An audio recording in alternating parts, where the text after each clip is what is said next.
Hello mes amis, aujourd'hui je vais vous parler d'une chose super simple mais tellement puissante. C'est lire les livres inspirants et éducatifs et des vidéos sur YouTube, c'est bien, et des podcasts qui ont fait. Mais vous demandez peut-être pourquoi c'est si important. Parce qu'imaginez que vous avez une source inépuisable de connaissances, d'idées, de sagesse juste à portée de main. C'est exactement ce que les livres nous peuvent offrir. Et les gens oublient souvent ça.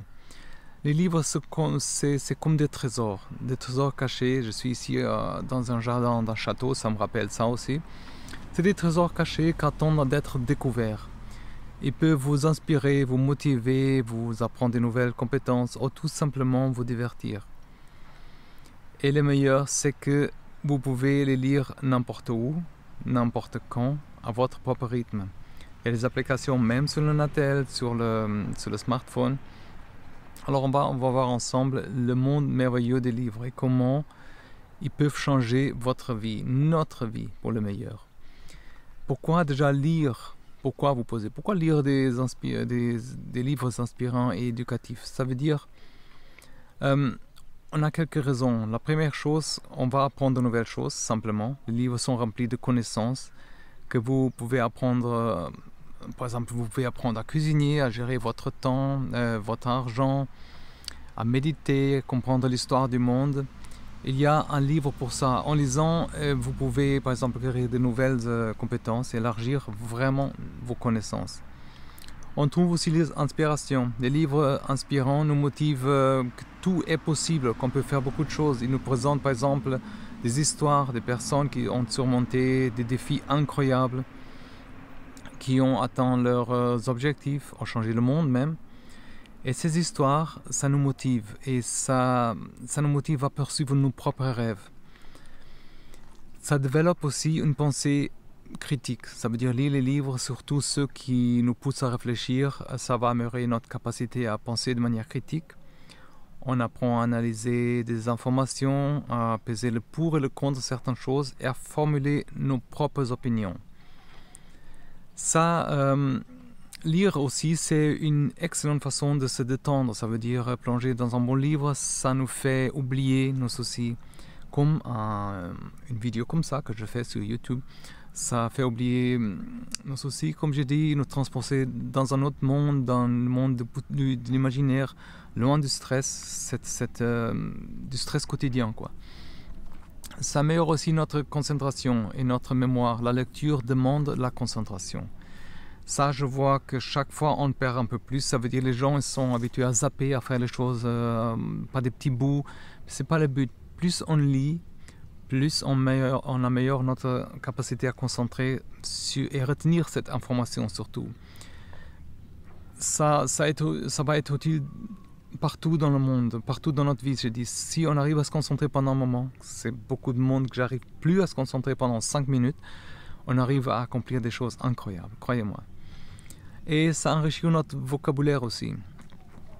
Quand on lit, on va découvrir des nouveaux mots, des expressions qu'on peut utiliser dans nos propres conversations et quand on écrit, ça peut nous aider à communiquer avec les autres. Alors comment est-ce qu'on peut choisir ces livres qui sont inspirants et éducatifs par exemple? Alors il faut identifier déjà nos intérêts. Ça veut dire commencer par réfléchir à ceux qui vous intéressent. Qu'est-ce que vous aimez faire? Qu'est-ce que vous passionne par exemple? Si vous aimez la cuisine, cherchez les livres de cuisine ou des biographies des chefs célèbres. Je vais faire quelques vidéos sur pas des chefs, mais des biographies de certains gens. Qu'est-ce que vous passionne déjà? Alors, si vous aimez la cuisine, par exemple, si vous êtes passionné par l'histoire, trouvez des livres sur des périodes, des événements, par exemple, historiques qui vous fascinent.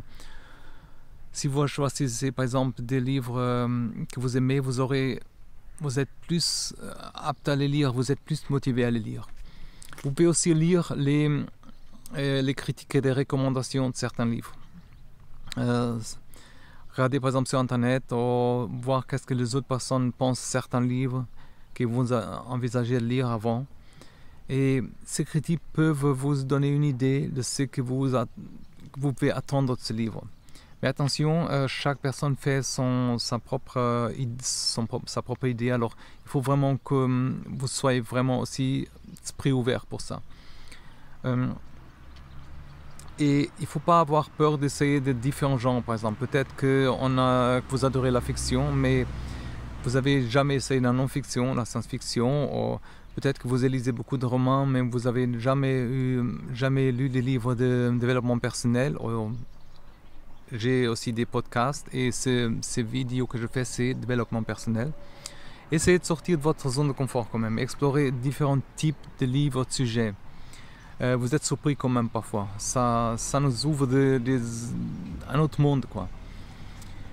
Et il suffit aussi de trouver son auteur pour tomber amoureux de certaines lectures, un auteur ou plusieurs auteurs. Certains auteurs ont une manière unique de raconter, par exemple, des histoires, ou de partager des idées qui nous captivent. Et dès qu'on commence à les écouter, à lire ou écouter, faites un peu de recherche sur nos auteurs qui vous considérez comme inspirants, par exemple.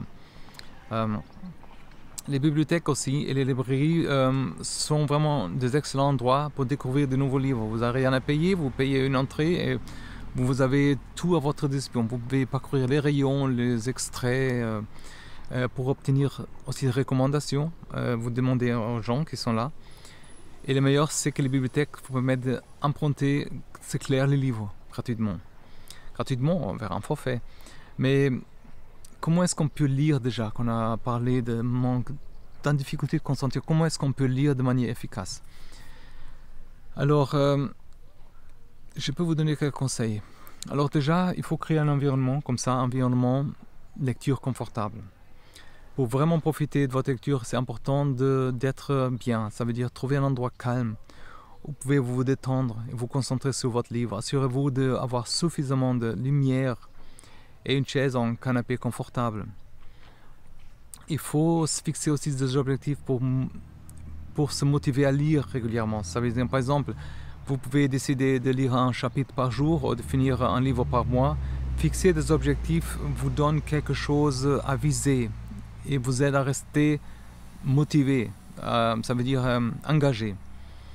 Prenez aussi des notes parce que sur des points clés ou des idées que vous avez trouvées, ça vous aide à vous rappeler et vous inspirer et réfléchir comment vous pouvez appliquer aussi ces idées dans votre propre vie. Ça m'a beaucoup aidé aussi, j'ai découvert certaines idées et parce que faut vraiment, vous pouvez même copier-coller sur l'écran, faire un capture d'écran par exemple. Et il ne faut pas oublier, si vous lisez de longues périodes, c'est fatigant. Surtout si le livre est dense ou difficile. Alors, il faut faire des pauses pour vous reposer, réfléchir à ce que vous avez lu. Comme ça rentre aussi mieux dans notre pensée, tout ce qu'on a lu. Ça nous aide à digérer l'information surtout. Éviter cette fatigue qu'on a, morale, mentale, je dis. Vous pouvez aussi discuter parler à quelqu'un, qu'est-ce que vous avez lu. Ça veut dire c'est une bonne manière de renforcer votre compréhension aussi. Et obtenir aussi des autres perspectives. Ça veut dire, il y a même des clubs de lecture, ou discuter juste avec un ami ou quelqu'un de la famille. Il y a aussi, je peux vous donner quelques livres, une liste de certains livres inspirants. Alors c'est un peu en anglais, ou c'est des auteurs, mais ça existe aussi dans d'autres langues, ça veut dire. Alors il y a Le pouvoir du moment présent de Eckhart Tolle, par exemple. C'est un livre, c'est un guide sur la manière de vivre pleinement dans le moment présent.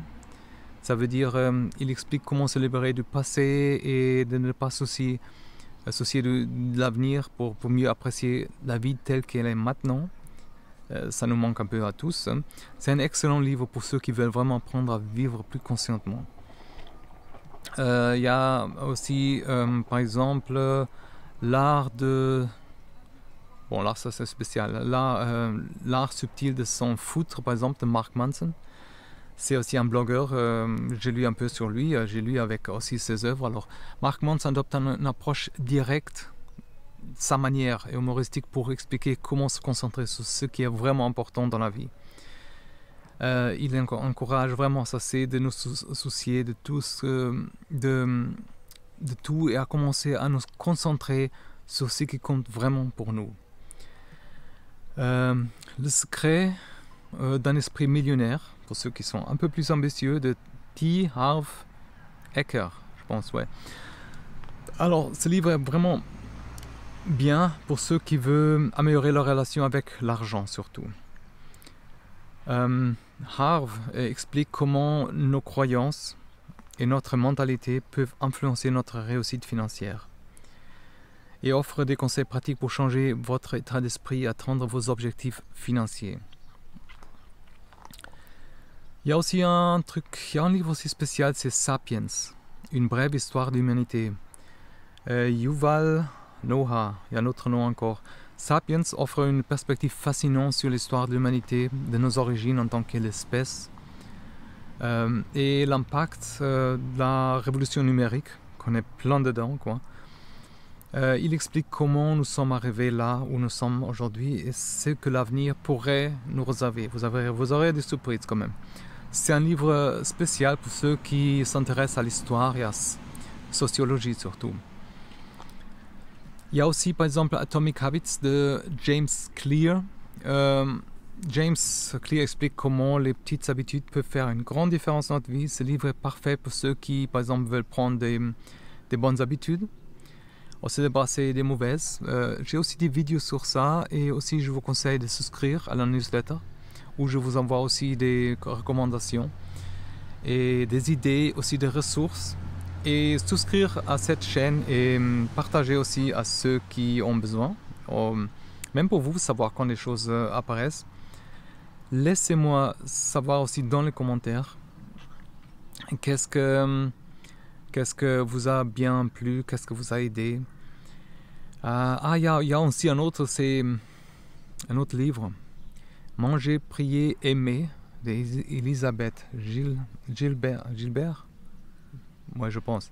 Ce livre est une autobiographie d'une femme qui décide de tout quitter pour explorer le monde et se retrouver. Ça, je sais qu'il y a beaucoup de gens qui ont envie de faire ça. Elle partage ses expériences en Italie, en Inde, en Indonésie, je pense aussi, et qu'elle apprend sur elle-même, sur la vie en cours de route, ça veut dire. Je connais des gens qui ont fait ça, comment. Alors, dans tout ça, comment est-ce qu'on peut intégrer, je sais que c'est pas évident, par exemple, comment intégrer, lire tout ça dans notre emploi du temps parfois chargé. Alors, il y a quelques astuces quand même. Essayez par exemple de consacrer un certain temps chaque jour à la lecture. Réservez vraiment le temps, que ce soit le matin ou avant de commencer la journée. Le matin, c'est le soir, pendant une pause déjeuner par exemple. Trouver un moment régulier pour lire peut nous aider à faire de la lecture vraiment une habitude. Utilisez le temps d'attente, par exemple, si on attend quelque chose. Par exemple, dans les transports communs, le médecin, ou même faisant la queue au supermarché, parfois, avec le smartphone, on arrive à faire ça. Utilisez ce moment pour lire quelque chose, quelques pages d'un livre. Vous serez surpris de voir combien de pages vous pouvez lire en utilisant ce temps perdu, le moment d'attente. Surtout, lisez. Il ne faut pas se forcer à lire des choses qu'on n'aime pas, juste parce qu'on veut forcément lire quelque chose. Si un livre ne vous plaît pas, mettez de côté et choisissez un autre.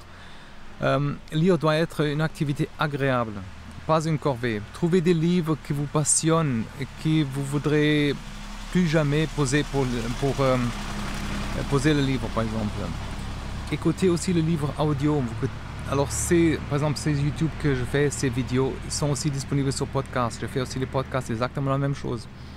Si vous avez du mal à trouver le temps pour lire, essayez d'écouter le podcast. J'ai un podcast, Lovita. Vous pouvez écouter pendant que vous faites des autres choses, comme conduire, faire le ménage, faire l'exercice. C'est une bonne manière de lire, on dirait comme ça, quand on ne peut pas avoir les mains libres. Et bon, alors on va conclure, il a commencé à faire beaucoup de bruit ici aussi. Alors, je vous dis, lire les livres inspirants et éducatifs, c'est une habitude puissante qui peut changer vraiment votre vie de plusieurs façons. Que vous cherchez par exemple à trouver l'inspiration, à simplement vous détendre, il y a un livre pour vous. Croyez-moi, il y a toujours un livre pour vous. En choisissant par exemple des livres qui vous passionnent, et si vous créez un environnement de lecture confortable, vous faites la lecture d'une manière régulière, vous faites transformer votre vie, croyez-moi. Il ne faut pas attendre. Prenez dès aujourd'hui, plongez-vous dans une nouvelle lecture. Laissez-moi savoir comment ça s'est passé. Et surtout, je vous souhaite courage et vraiment une attitude positive dans tout ça. Et restez en contact. Bye bye et à la prochaine. Merci d'être là.